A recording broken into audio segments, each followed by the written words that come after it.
자, 이번 시간에 보면은 저번 시간에 한 거 잠깐 한번 짚고 갑시다. 자, 이자에게 들어있는 것들이 이렇게 있는데 이자 아밀레이스는 하는 일이? 빨리 얘기해, 빨리. 예, 녹말을 엿당으로. 트립신은 전구체로 분비를 하죠? 이름이? 트립시노겐. 그러면 트립시노겐을 트립신으로 바꿔주는 건 누구? 예, 엔테로키나제가 합니다. 어디서 분비된다고요? 장에서. 예, 트립신, 키모트립신은 전구체가 키모트립시노겐. 요걸 키모트립신으로 바꿔주는 건 트립신. 예. 카르복시펩티데이스. 요거는 요 두 개하고 다르게 엑소펩티데이스죠. 예, 끝에서부터 잘라오는, 카복시 말단부터 잘라오는 효소고요. 그리고 요것도 단백질 분해 효소이기 때문에 당연히 전구체로 분비합니다. 그래서 프로카르복시펩티데이스를 카르복시펩티데이스로 바꿔주는 아이는 트립신입니다. 트립신이 이 역할을 담당하고요. 바꿔준다는 게 별게 아니고 그냥 분해하는 겁니다. 그리고 이자라이페이스, 프로라이페이스를 라이페이스로 바꿔주는 것도 트립신. 네, 트립신이 열리라고 있죠. 트립신 입장에서는 이거든 그냥 다 단백질이죠. 눈에 보이는 단백질을 분해하는 것뿐입니다. 근데 운 좋게 활성화가 된 거죠.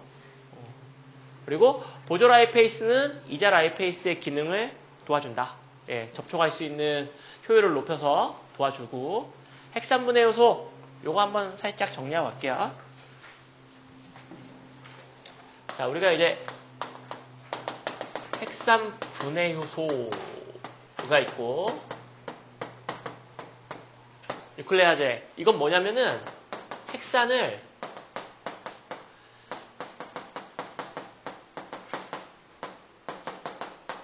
뉴클레오타이드로 분해하는 효소입니다. 뉴클레오타이드로 당, 인산, 염기 요 한 세트로 분해하는 애. 이게 여러 개 달려있는데 요거 잘라주는 애. 그러면 이걸 잘라주는 애는 누구겠습니까?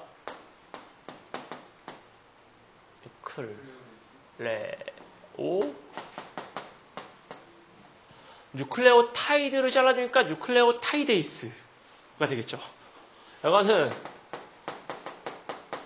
뉴클레오타이드를 뭐와 뭐로 바꿔?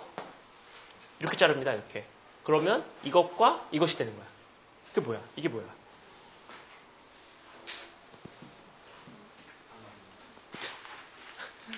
예, 설마 제가 한국말을 못 읽을까봐 이거 두 개 합쳐져 있는 거 뭐라 불러?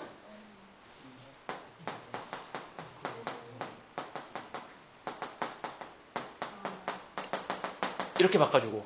그러면 이것도 잘라야죠?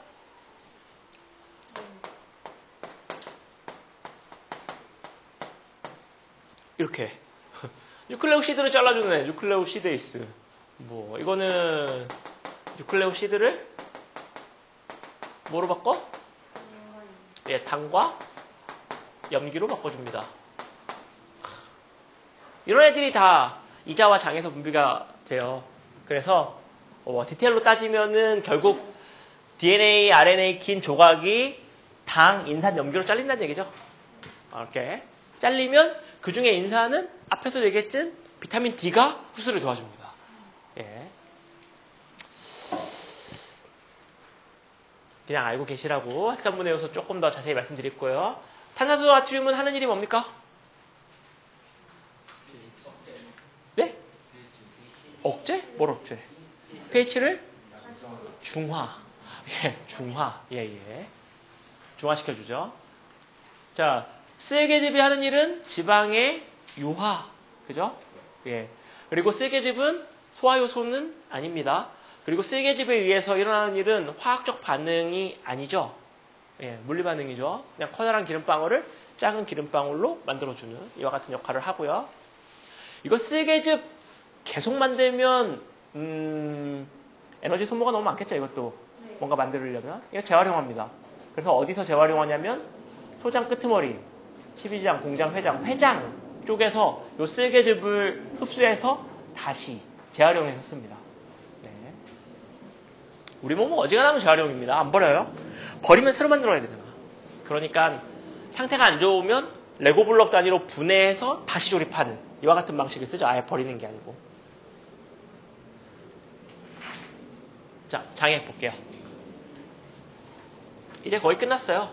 뭐 몇 개, 뭐, 프린트가 장수는 많은데, 그쵸? 볼 게 없어. 낼 게 없어. 시험 문제 낼 게 없어요, 낼 게.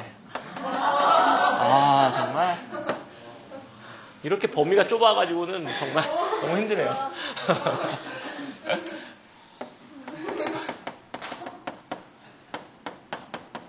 여러분들 이 수학의 2학기 시험 범위에 이 수학기가 포함돼요. 그러니까는 지금 일회용이 아니고 잘 기억하고 계세요.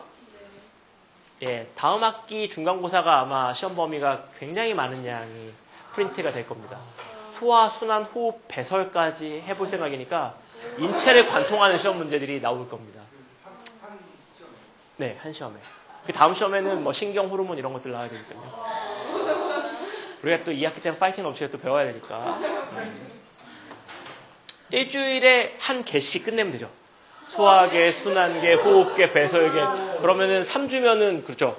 호흡계, 뭐 배설계, 순환계가 끝나면은 중간고사를 볼 수 있다. 그러면은 인체를 다루는 아름다운 시험 문제가 나오겠죠. 자, 엔테로키나제는 하는 일이 뭐냐면은 트립시노겐은 트립시노겐. 이거 다 배워서 문제를 섞어내면 정말 재밌어요. 그래야 이제 좀 생각할 게 있는 거야. 이거 뭐 단편적이라서. 그 다음에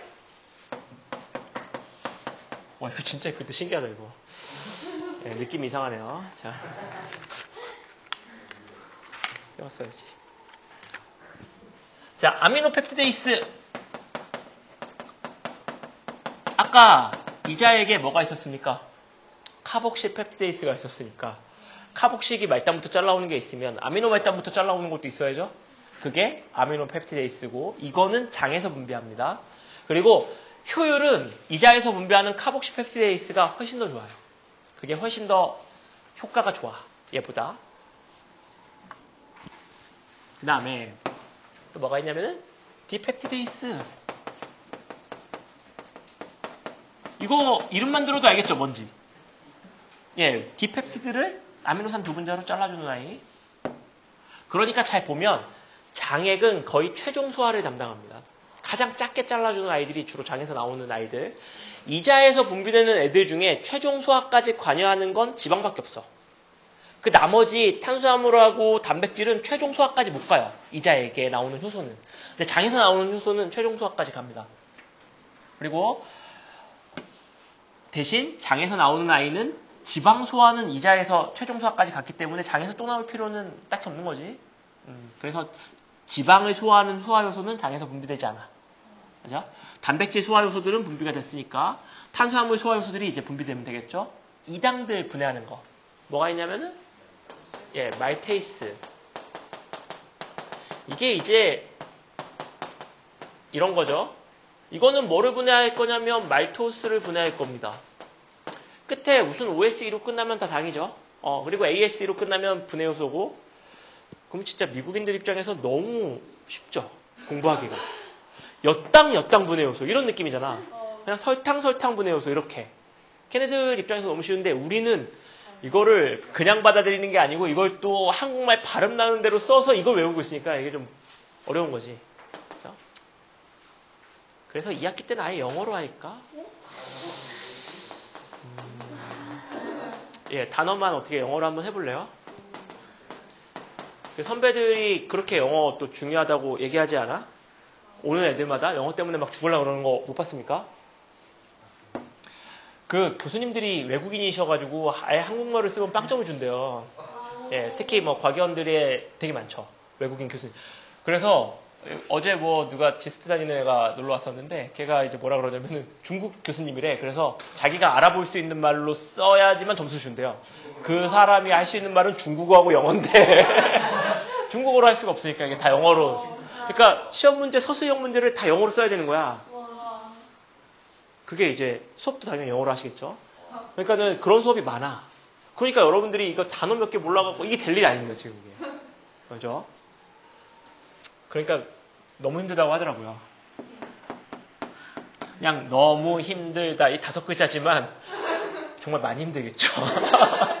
이 단어도 안 외워져가지고 지금 허우적거리고 있는데 이거를 영어로 수업하고 그걸 영어로 쓰라고? 쉽지 쉽지가 않죠. 이거는 설탕을 뭐로 분해합니까? 포도당과 과당으로 분해하고, 그죠? 그 다음에 이거는 젖당을 포도당과 갈락토스로 분해합니다. 그죠? 그 다음에 뭐 핵산분해 요소.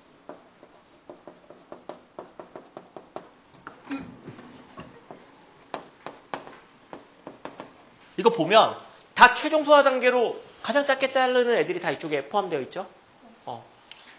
그러니까 아무 생각 없이 막 외우지 말고 좀 이렇게 구조화 시키면 좀 쉬워. 예, 이름이 알끄레한 것들 그냥 생각해 보면 지방은 이자에서만 나오니까 얘는 이자에. 그 다음에 이거는 어디까지 자르더라? 최종 소화니까 이건 장액이겠지 뭐. 이런 식으로 가면 어렵지 않을 겁니다. 자, 그 다음 조절하는 거 좀 배워볼게요. 조절. 자, 우리가 이제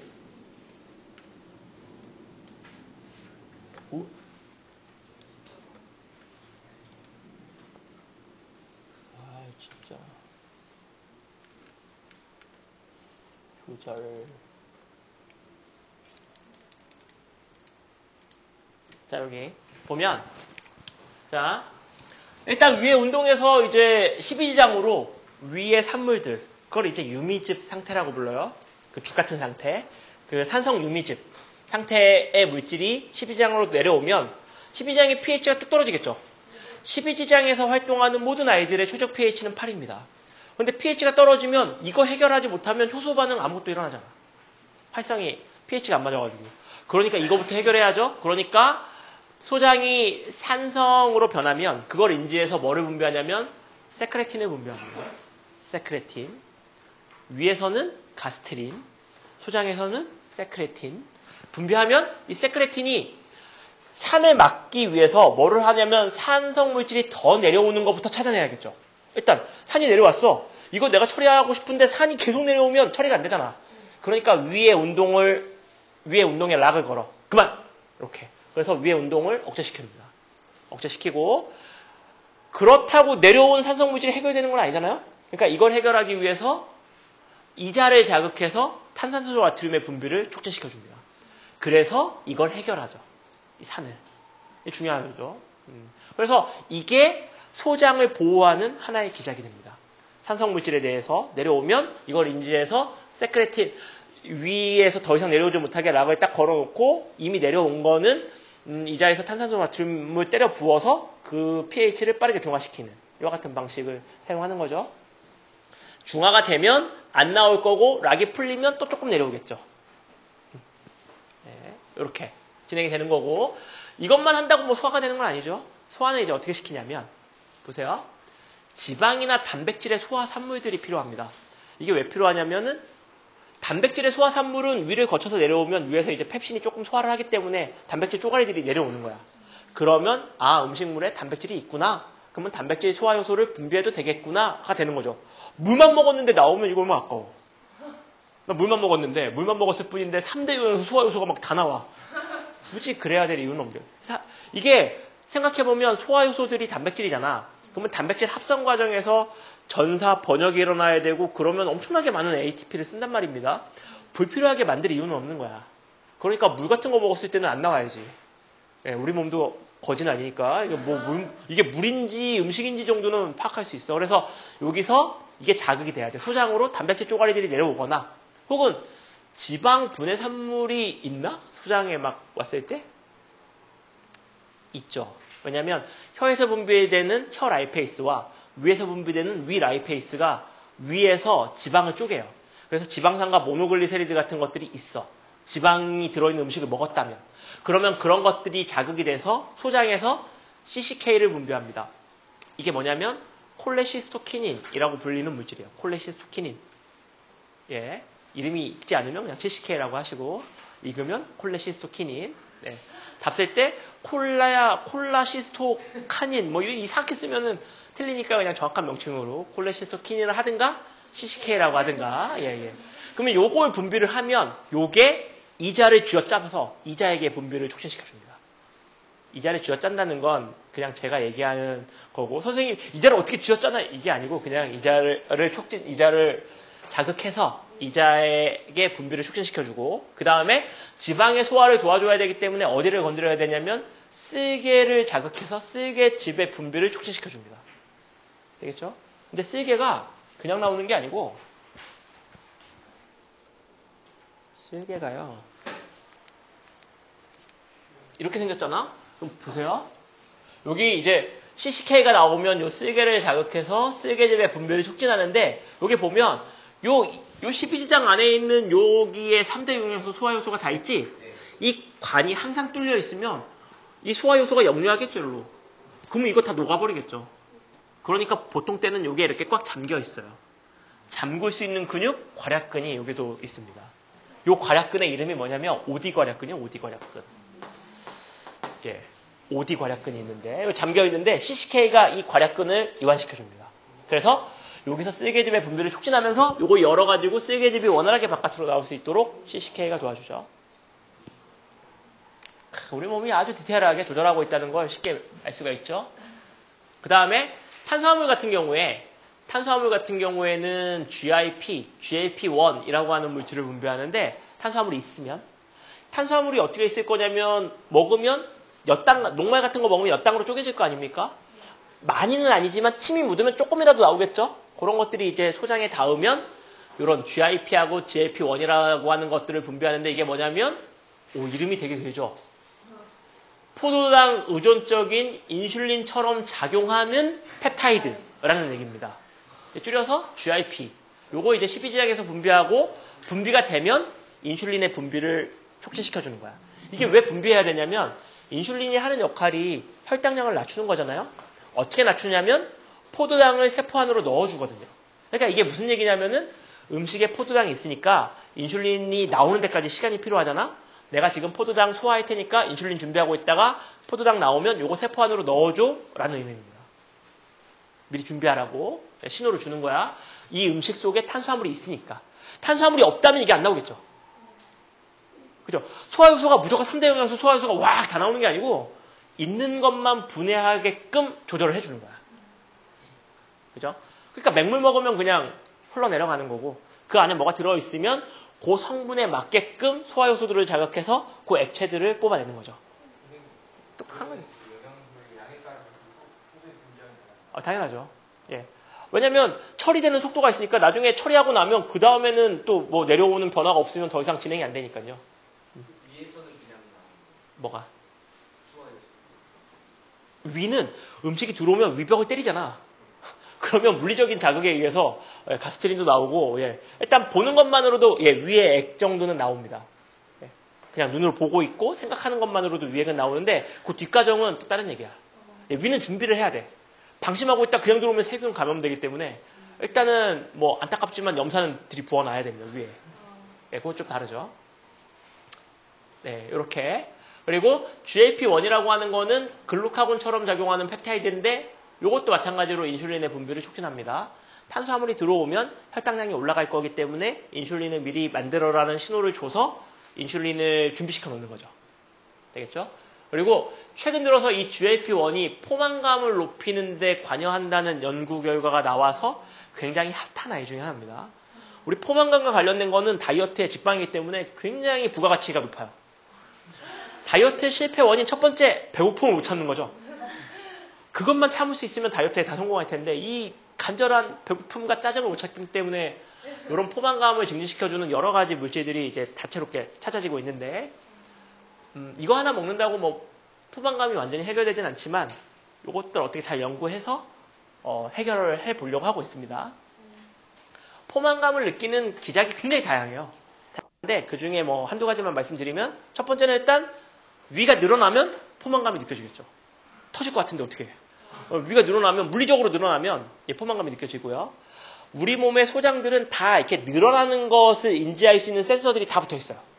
그래서 많이 늘어나면 위험하다고 계속 신호를 보내. 더 못 먹겠는데 이게 그 신호야. 무시하고 더 먹으면 터집니다. 진짜 터져요. 진짜 터지고.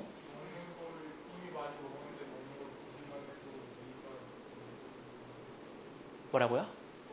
밥 많이 먹었는데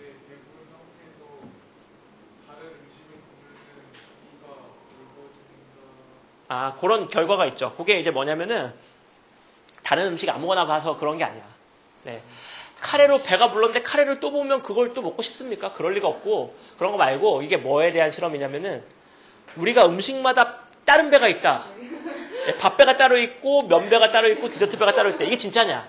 궁금해서 3차원 영상으로 실험을 했어.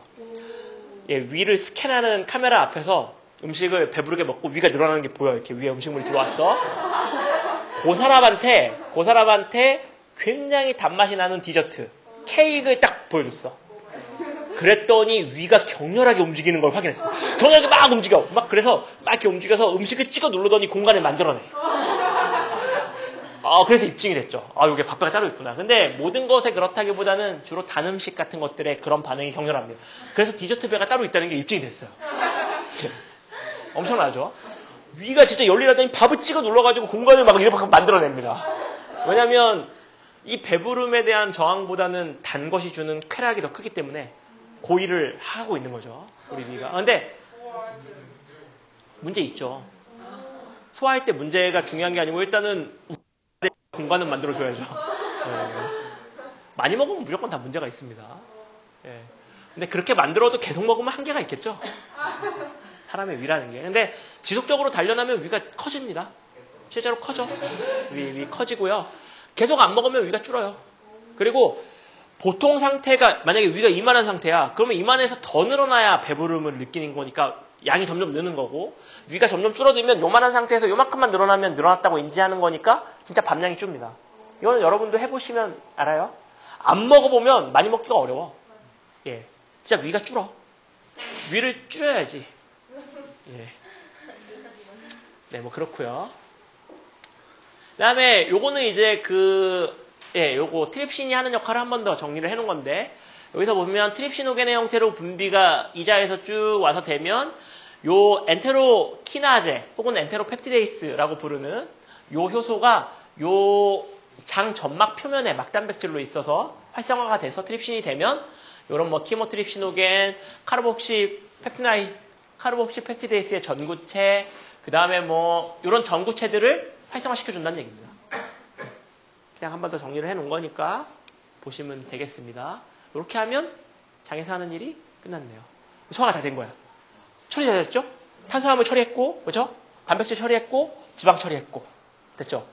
처리만 했으니까 이제 이걸 어떻게 해야 돼? 세포 안으로 당겨와야죠. 자, 우리 요 그림 많이 봤죠? 요 그림. 많이 보는 그림입니다. 요거 중학교 때 또 배우는 거 아니겠습니까? 뭐 모세혈관, 암죽감 뭐 이런 거. 근데 우리 이제 내장 보면은 내장이 이렇게 꾸불꾸불, 우리 몸에서 꾸불꾸불한 이유는 다 표면적을 넓히기 위해서야. 좁은 공간 안에 넣어야 되니까 뭐 구겨지는 거죠. 근데 이게 실제로 크게 이렇게 장 내부 표면이 이렇게 구겨져 있는데 이거를 확대해서 보면 이게 이렇게 생겼어요. 이렇게 생겼고 요거 하나하나를 융털이라고 부릅니다. 융털이 이렇게 생겼고 융털을 또 확대해서 보면 이게 매끄러운 게 아니고 이게 이렇게 생겼어요. 이런 식으로 생겼어. 이게 막이 늘어난 거야. 근데 이거가 이제 여기 보면 털같이 이렇게 나 있잖아. 이게 잔털이 나 있는 게 아니고 여기 털이 있어서 뭐 하겠습니까? 잔털이 있는 게 아니고 막이 늘어나서 이렇게 털처럼 보이는 거죠. 이렇게. 그러니까 요 표면으로 다 어떤 물질을 갖고 들어올 수 있는 표면적이 그만큼 늘어나 있는 상태고 누군가 계산을 했어. 이거를 다 피면 그 면적이 얼마나 될 것이냐. 우리 소장 요 면적. 지금 어떻게 보면 쓸데없는데 되게 궁금하잖아요. 그래서 계산을 했더니 대충 테니스 코트 정도의 넓이가 나온답니다. 테니스 코트 정도의 넓이. 이 교실보다 훨씬 더 크죠. 테니스 코트가 훨씬 더 크니까. 테니스 코트 정도의 면적을 요 공간 안에 때려 넣은 거야. 상상해보면 엄청난 거죠. 요 공간 안에 테니스 코트에서 음식물이 막 녹아서 땅으로 흡수되듯이 음식물이 빨려 들어가고 있는 거지. 우리 몸에서. 그 정도로 효율이 좋습니다. 우리 몸이. 그러니까 여러분들이 생각보다 엄청나게 많이 먹어도 이걸 다 해결할 수 있는 게 엄청난 표면적이 거의 다 처리해주고 있는 거고 여러 가지 근육들이 열일을 하고 있는 거죠. 사람도 굉장히 많이 먹는 축에 속하는 동물이죠. 우리 몸무게 대비로 따지면 굉장히 많이 먹습니다. 그리고 여러분도 뭐 새끼만 먹는 게 아니잖아요. 새끼도 많이 먹거니와 새끼만 먹는 게 아니고 수업 시간을 생각해보면 수업 시간을 제외한 시간 중에 먹는 시간과 먹고 있지 않은 시간 중에 뭐가 많을 것이냐. 입에 하다못해 사탕이라도 들어있는 시간이 굉장히 많을 겁니다. 그래서 뭐 많죠. 그렇게 생겼고 그러면 요 바깥에서 이제 우리가 여태까지 열심히 배운 어떤 소화 산물들이 요 바깥에 둥둥 떠다닐 텐데 이거를 일단 세포 안으로 갖고 들어와야 이 안쪽으로 넘길 수 있을 거 아닙니까? 그러면 그 물질들을 세포 안으로 갖고 들어오는 방법 볼게요. 첫 번째 탄수화물. 요게 이제 요게 미세 육모고 요게 이제 표면 세포들입니다. 표면 세포들. 자, 탄수화물이 분해되면 포도당, 과당, 갈락토스가 되는데 이거 어떻게 갖고 들어오냐면 포도당과 갈락토스는 같은 통로를 이용해요. 그래서 나트륨이 들어오는 힘을 이용해서 같이 빨려 들어옵니다. 네, 요 통로 이름이 SGAT야. 이렇게 약자로 얘기하면 되게 있어 보이는데 이거 풀어서 얘기하면 S가 소디움이고요. 나트륨이죠. GL이 글루코스야. 소디움, 글루코스, T는 트랜스포터입니다. 그러면 나트륨, 포도당, 수송체. 그죠? 이게 이제 SGAT. 있어 보이지만, 약자로 있어 보이지만, 풀면 별로 없어 보이니까 그냥 약자로 얘기하면 앞으로도 계속 있어 보일 겁니다. SGAT. 꼭 SGAT 통로를 이용하는 거 아니야? 이름이 모든 걸 얘기하고 있습니다. 그래서 얘가 들어올 때 같이 빨려 들어오는데, 그럼 봐봐. 얘가 빨려 들어오려면 이게 나트륨이 들어오는 힘을 이용해서 빨려 들어오니까 나트륨이 이 공간에 없어야지. 그러면 나트륨을 누군가가 퍼내줘야죠, 바깥으로. 누가 퍼내주냐면 ATP를 이용해서 펌프가 퍼내줘요. 그래서 나트륨을 바깥으로 퍼내고 칼륨을 갖고 들어오는 이 나트륨 칼륨 펌프에 의해서 나트륨을 바깥으로 뽑아내줍니다. 그러니까 이 공간에 나트륨이 계속 없고 그러니까 나트륨이 들어오는 힘을 이용해서 포도당이 빨려 들어옵니다.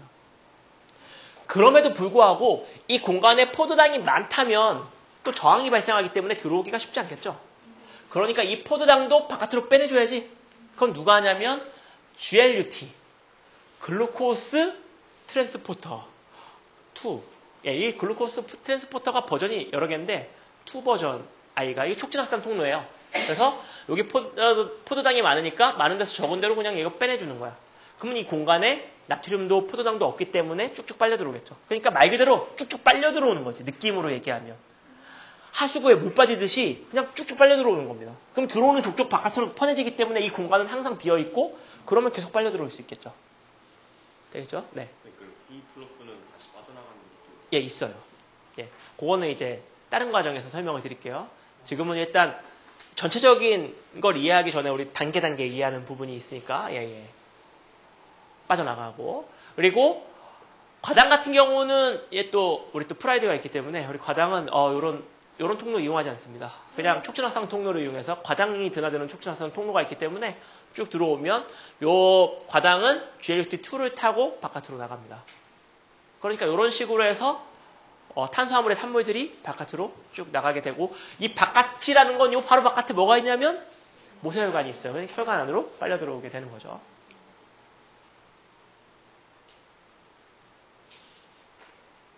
되겠죠? 자, 그 다음에 요거는 이제 GLUT의 다른 버전이긴 한데 여기 보시면은 여기 보면 인슐린이 이제 주로 하는 역할들이 요거 세포질에서 인슐린이 하는 역할과 간에서 하는 역할들이 다른데 이거 자세한 건 인슐린이라는 호르몬을 다룰 때 또 설명을 드릴게요. 그냥 이 GLUT라는 통로가 다양하게 쓰인다. 다양한 곳에서 그런 거를 말씀드리기 위해서 보여드리는 거고 그냥 간단하게만 설명을 드리면 간하고 이제 세포질에서 일이 다른데 간만 설명을 드리고 잠깐 넘어갈게요. 간은 인슐린 수용체가 있어서 인슐린이라고 하는 호르몬이 닿으면 이 수용체가 여러 단계를 거쳐서 여러 가지 효소를 활성화시켜줍니다. 그래서 그 효소의 최종체가 뭐를 활성화시켜주냐면 포도당을 포도당 6인산으로 바꿔주는 효소를 활성화시켜줘. 이거 어디서 나오는 거냐면 이거 해당 과정 첫 번째 통로죠. 포도당 6인산, 과당 6인산, 과당 16, 2인산, G3P 이렇게 쭉쭉 나오는 그 과정에서 활성화시켜주니까 포도당을 포도당 6인산으로 바꾸면 포도당이 사라지는 거지. 그러면 이쪽과 이쪽의 포도당 농도 차이가 커지고 그러면 GLUT2라고 하는 통로가 있기 때문에 촉진확산으로 빨려 들어오는 겁니다. 바깥에 있는 포도당이 세포 안으로. 인슐린 때문에. 예.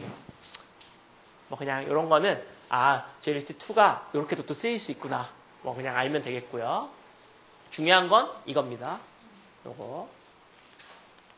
자, 그 다음에 단백질이 조금 특이하게 여러 방식을 사용을 하는데 여기 보시면 마찬가지로 아미노산으로 분해가 되면 나트륨과 공동수송됩니다. 공동수송되고 그리고 나트륨이 아미노산이 오면 여기서는 공동수송, 요 기저면에서는 역방향 수송을 통해서 빠져나가요. 그러면 이 공간에 나트륨이 굉장히 많이 모이겠죠? 그러면 나트륨을 바깥으로 퍼내고 칼륨을 갖고 들어오는 나트륨 칼륨 펌프가 있어요. ATP를 써서. 그 펌프에 의해서 나트륨의 농도를 낮춰줍니다. 이 공간에서. 근데 얘는 아미노산만 들어올 수 있는 게 아니고 디펩티드나 트리펩타이드도 들어올 수 있어. 신기하게. 근데 이거는 통로가 달라. 수소와 공동수송됩니다. 수소가 들어오는 힘을 이용해서 디나 트리펩타이드가 들어와. 근데 이것도 신기해. 디나 트리가 들어오면 이 디펩티드나 트리펩티드를 분해할 수 있는 효소가 세포질에 있어요. 그래서 그걸 분해해서 아미노산으로 바꿔서 내보내는 경우도 있고요. 아니면 디나 트리펩타이드를 그냥 여기서 수소와 역방향을 통해서 빠져나오게 하기도 합니다. 네, 이렇게. 그러니까 디나트리펩타이드가 그냥 통과되는 경우도 있다는 얘기죠. 잘려서 아미노산으로 바뀌는 경우도 있고. 최근에 발견한 것 중에 제일 신기한 게 이거야.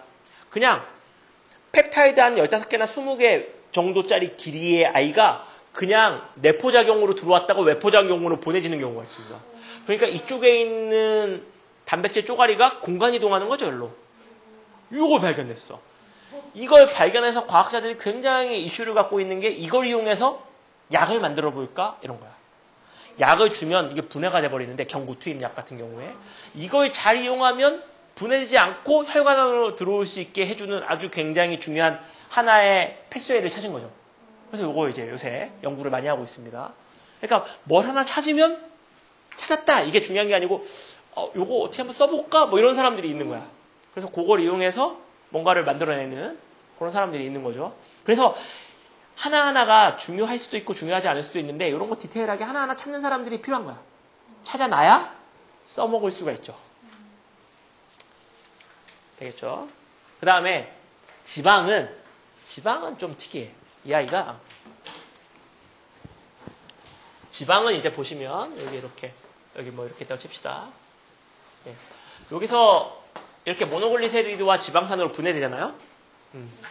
지방산은 산이니까 뭐 음전화를 띠겠죠.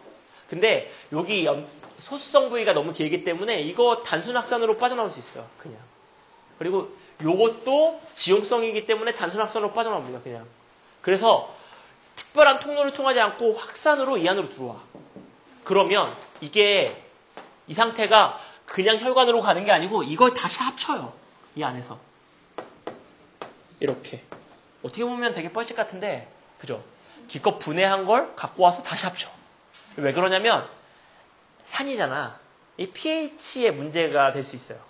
이게 돌아다니면. 그러니까 이걸 다시 합쳐서 pH 문제 없게 만들고 근데 이 상태가 되면 지용성이기 때문에 우리 몸은 다 수용성 환경이라서 이 상태가 어디를 다닐 수가 없어. 그래서 이게 물에 녹는 상태로 상태 전환이 필요합니다. 그래서 이걸 어떻게 하냐면은 물에 녹는 캡슐로 싸. 그게 뭐라고 부르냐면 킬로미크론이라고 부릅니다. 킬로미크론.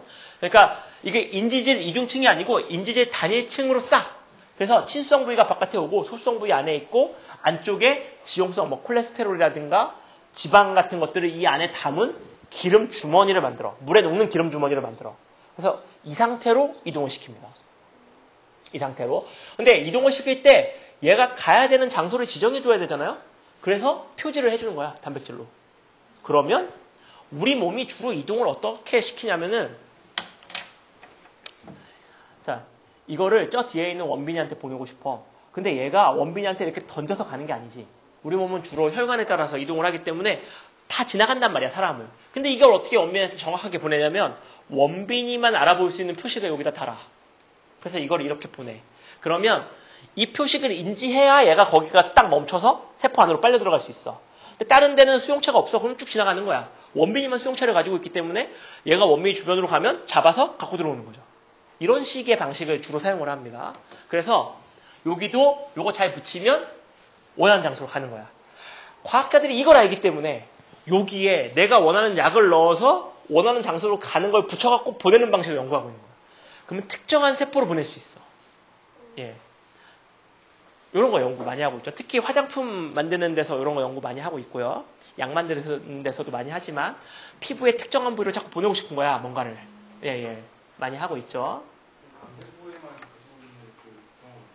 그래서 그런 것도 연구하고 있죠. 예. 항암제를 집어넣은 유도폭탄 같은 것들을 만들어내고 있습니다. 그래서 근데 유도폭탄이 이제 오폭이 나면 또 위험하기 때문에 그 정밀도를 높이는 작업들을 하고 있고, 그래서 실제로 암세포에서만 발현하는 리셉터들을 찾는 게 그래서 중요해. 정상세포에는 없는데 암세포에만 있는 거. 그럼 거기에 달라붙는 꼬리표를 하나 달고 거기에 항암폭탄을 달아놓으면 항암폭탄이 유도폭탄처럼 그 세포에만 따닥따닥 붙어서 그 세포만 죽일 수 있게.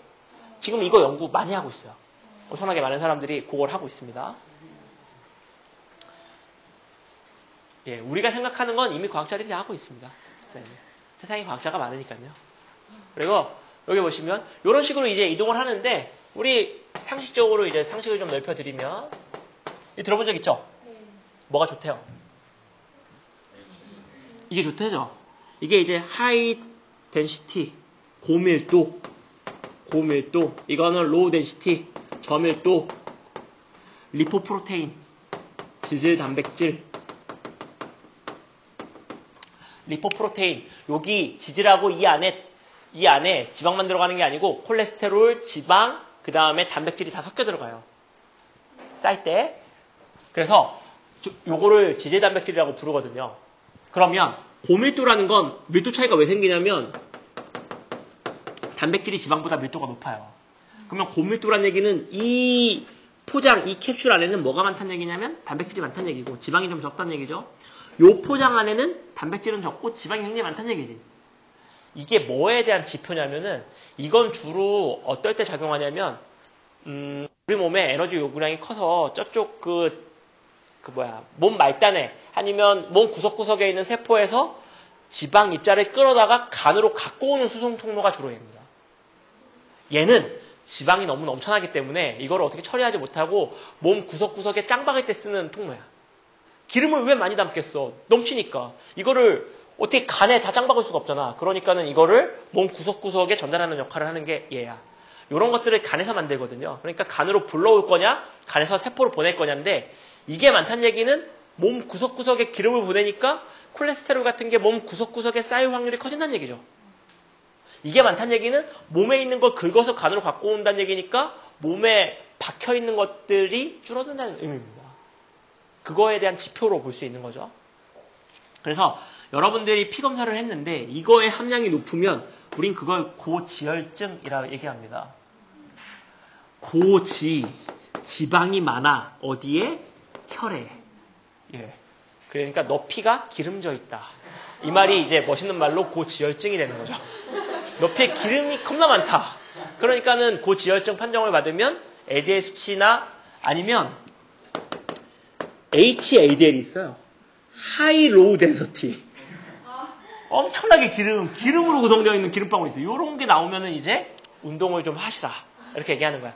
운동을 해서 에너지 요구량이 많아지면 상대적으로 이거의 수치가 높아지고, 그러면 몸 구석구석에 박혀있는 것들을 간으로 보내서 에너지원으로 쓰면서 요것들을 줄여나갈 수 있습니다. 그러니까 이제 그런 거죠. 이런 검사 결과도 알고 보면 재밌어요.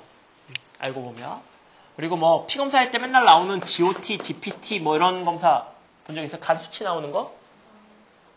예, 뭐 알고 봐야 되는데 그냥 뭐 좋다더라. 그냥 평균이 옆에 있으니까 이거보다 낮으면 그냥 좋은가 보다 뭐 이렇게 하지 말고 좀 찾아보시면 이런 것도 간 수치 나오는 요 효소 검사도 이게 뭐냐면, 예, 이거는 그냥 상식이니까 이거랑 상관없지만 간 세포 안에 들어있어야 되는 효소인데 피에 많다는 얘기는 무슨 의미지? 이 수치가 높다는 얘기는 우리가 피 검사를 했는데 이 수치가 간 세포 안에만 들어있어야 되는 효소가 피 안에 들어있다는 얘기는 간 세포가 터졌다는 얘기죠. 그러니까 이 수치가 높다는 얘기는 간이 그만큼 많이 파괴되고 있다는 얘기입니다. 간 세포가. 그래서 간접적인 방식으로 간의 피해를 유추해 볼 수 있는 거야. 이게 간 수치가 높은 거의 의미입니다. 뭐 알고 보면 재밌는데 뭐 모르고 보면 그냥 뭐 좋다더라, 뭐 괜찮대 엄마 막 이렇게 얘기하지 말고 좀 알고 보셔야 또 재미가 있으니까요. 그리고 소장에서 이런 일들이 다 일어나서 흡수까지 다 된 거죠. 그러면 이제 이거를 몸으로 어떻게 돌리느냐? 이건 다음 시간에 하고, 소장 뒷부분에 뭐가 있습니까? 대장이 있죠. 소화에 대한 흡수는 거의 소장에서 다 끝나요. 근데 대장은 뭐를 하지? 물을 흡수하죠. 실제로 물의 흡수의 절대량은 소장이 압도적으로 많아. 왜냐면 여기서 양분을 땡겨오면 여기에 삼투압이 올라갈 거 아닙니까? 그러면 삼투 현상 때문에 물이 그냥 빨려 들어와요. 이렇게 빨려 들어오는 양의 물이 훨씬 더 많아. 그러니까 소장이 물 흡수를 다 해. 거의 한 90%는 소장에서 다 합니다. 근데 왜 맨날 대장만 물 흡수한다고 배웁니까? 대장이 하는 일이 그거밖에 없으니까. 뭐 딱히 뭐 얘기할 것도 없고 뭐 그런 거. 소장은 이거 말고도 할 일이 많으니까 뭐 얘기하는 거고. 대장은 그거니까 이제 그걸 주로 미는 거죠. 그러니까 그렇게 되고 대장은 이제 수분 흡수를 하고 네. 그리고 대장에서 하는 주요한 역할 중에 하나는 대장은 여러 미생물, 장내 미생물을 키우는 배양소 같은 곳이죠. 그래서 실제로 여러분이 싸는 똥의 반절은 세균입니다. 예, 똥의 반은 균이야. 균이 엄청나게 많은 거야. 그러니까 똥을 싫어하는 사람이 살아남을 확률이 커. 왜냐하면 내 몸에 들어있는 세균과 얘 몸에 들어있는 세균이 달라.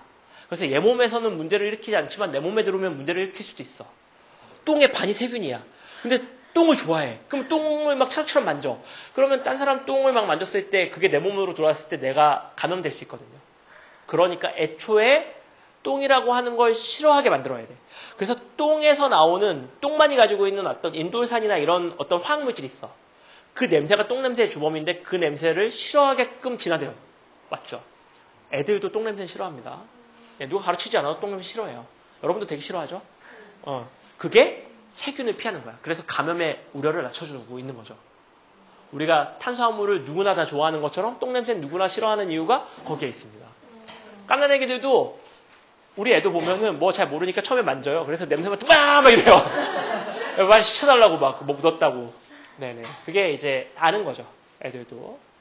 근데 그런 세균을 왜 키우냐면 그 세균이 대장까지 뭔가가 내려왔다는 얘기는 소장에서 소화가 안 됐다는 얘기죠. 내가 어찌할 수 없다는 얘기야. 근데 대장에서 키우는 아이들이 그걸 먹고 비타민 같은 것들로 환산해 줍니다. 그래서 비타민 B나 비타민 K 같은 것들을 만들어줘. 그럼 그걸 이제 낼름낼름 흡수해 주면 돼요. 비타민이나 무기염료 같은 것들은 크기가 작기 때문에 바로 흡수할 수 있어. 그래서 그걸 흡수하는 거야. 그래서 항생제 같은 것들을 오래 먹어서 장내 미생물들이 사라져버리면 그런 작용들을 못해요. 그러면 그런 약을 따로 먹어줘야 돼. 또 항생제를 오래 먹으면. 그리고 여러분들 우유 먹으면 배탈 나는 것들이 이제 뭐냐면은 저당 불내증이라고 부릅니다. 저당 불내증. 이게 뭐냐면은 락토스가 안 나와. 이게 우유는 엄마한테서밖에 구할 수 없었어. 예전에. 소 젖자 사 먹은 게 그렇게 오래 안 됐어요. 소가 가축화된 것도 그렇게 오래 안 됐으니까. 그러니까는 나이가 들면 이게 만들 필요도 없는 게 계속 만들면 에너지 낭비니까 이거 안 만들어요. 특히나 우리 아시아 쪽은 더 안 만들어. 유럽 쪽은 거기는 소를 오래 키우면서 이제 낙농이 발달해서 소 젖자는 걸 주식으로 삼았기 때문에 좀 덜한데 우리는 이거 잘 안 만들어. 그러다 보니까 우유가 소화가 안 되고 어디까지 가냐면 대장까지 내려가는 거야. 젖당이. 예. 그러니까 그 젖당을 가지고 대장균들이 이걸 먹고 소화시키는 과정에서 가스와 여러 가지 산들이 나와. 그럼 대장에 가스가 생기면 속이 부글부글한 거죠. 그리고 산이 생기니까 삼투압이 올라가니까 주변에 있는 물이 삼투현상 때문에 빨려 들어와. 그럼 대장 안에 물이 많아지면서 물 많은 똥을 싸게 되는 거죠. 이게 설사가 되는 거지. 그러니까 속이 부글부글하고 설사를 하게 됩니다. 이게 이제 저당 불내증이 생기는 원인이야. 이게 이 락테이스가 없어서 그래. 그러니까 요새 어떻게? 우유에 락테이스를 넣어서 저당을 분해한 우유를 줘. 그러면 괜찮아. 예. 그래서 요새 나오는 우유들 중에 괜찮은 좀 고급스러운 우유들은 아예 락테이스를 넣어서 주기 때문에 이게 분해되어 있어요. 그래서 저당불내증이 유발되지 않게 하죠. 원인을 찾으면 방법은 쉽게 찾는데, 그죠? 이렇게까지 해서 우유를 먹어야 되는구나. 그건 잘 모르겠고. 그리고 이 대장에서 만들어내는 다양한 비타민 같은 것들을 흡수하는 게 생각보다 좋기 때문에 여기까지만 말씀드릴게요.